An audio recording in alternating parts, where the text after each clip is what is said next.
The Colossus of Rhodes, what happened to the giant that guarded the ancient world? Imagine standing at the entrance of a bustling ancient harbor, gazing up at a towering bronze figure so massive that ships are said to have sailed between its legs. A marvel of engineering, a symbol of resilience, and one of the seven wonders of the ancient world, the Colossus of Rhodes has fascinated humanity for centuries. But how did such an extraordinary statue come to exist over 2,000 years ago?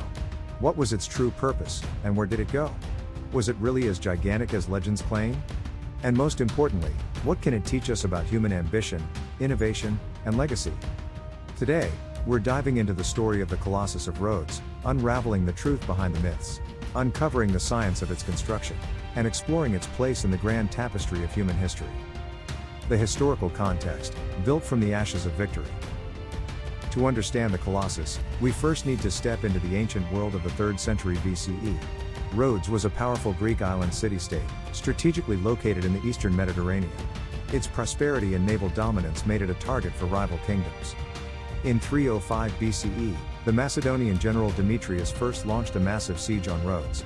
But against all odds, the Rhodians held their ground. When Demetrius finally retreated, he left behind abandoned siege equipment and weapons.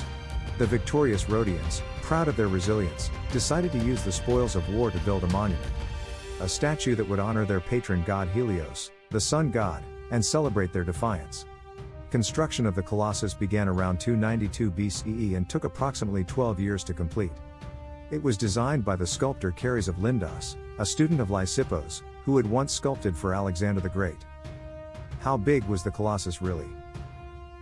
According to ancient accounts, the Colossus stood approximately 33 meters tall, roughly the height of the modern Statue of Liberty from heel to crown. It was one of the tallest statues of the ancient world. Unlike modern depictions showing the statue straddling the harbor, historians now believe the Colossus stood solidly on one side of the Mandrake harbor, not across it. The idea of ships passing beneath its legs is likely a later invention. Structurally, such a pose would have been near impossible with the materials and engineering knowledge of the time. The statue was made primarily of bronze plates over an iron and stone framework. Interestingly, the technique of assembling hollow bronze sculptures in sections was similar to methods used in large modern statues, showing that ancient builders were far more advanced than we often give them credit for. The science of building a bronze giant.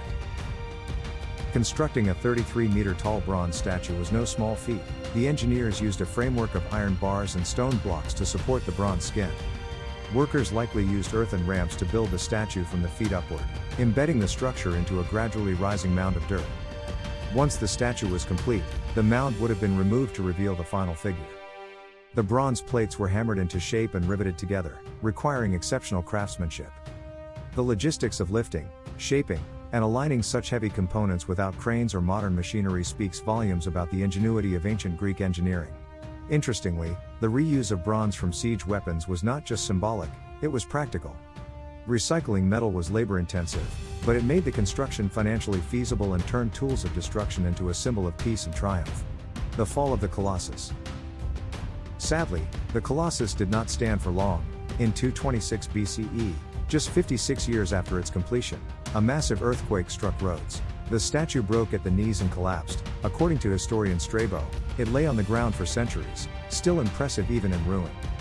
The Rhodians consulted the Oracle of Delphi, who warned them not to rebuild the statue, saying they had offended the gods. Fearing divine wrath, they left the remains untouched. Eventually, in 654 CE, invading Arab forces reportedly sold the remnants to a merchant from Edessa, who is said to have transported the metal away on 900 camels. While this number might be exaggerated, it paints a dramatic picture of the statue's final fate. Myths and misconceptions. One of the most enduring myths about the Colossus is that it straddled the harbor with ships passing beneath it.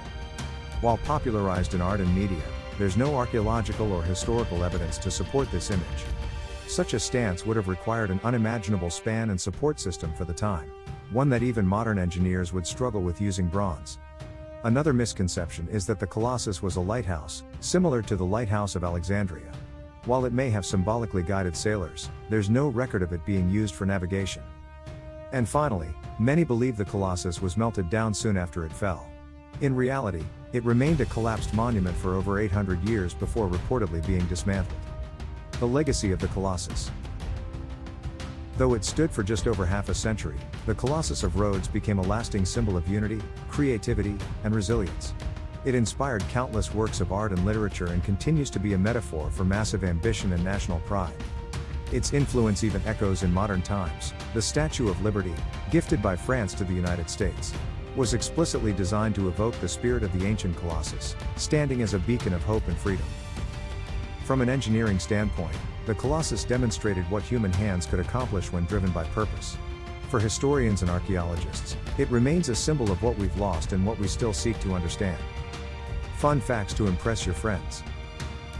Did you know that if the Colossus were rebuilt today, it would cost over $100 million, depending on materials and labor? Also, there's a modern proposal to reconstruct a new Colossus in Rhodes as a cultural and tourist landmark, but it remains in the planning phase. Why the Colossus still matters. The story of the Colossus reminds us of how fleeting even the greatest human achievements can be, but also how lasting their impact is on our collective imagination. It challenges us to think big, build boldly, and leave behind something that inspires future generations. The Colossus may have fallen, but its legend stands tall in the history of human ingenuity. If you found the story of the Colossus of Rhodes fascinating, give this video a thumbs up. And subscribe to NeuralNet Academy for more deep dives into history, science, and the mysteries of our world. Got a wonder you'd like us to explore next? Drop it in the comments, we might just feature your idea in an upcoming video. Thanks for watching, and remember, curiosity is the real wonder of the world.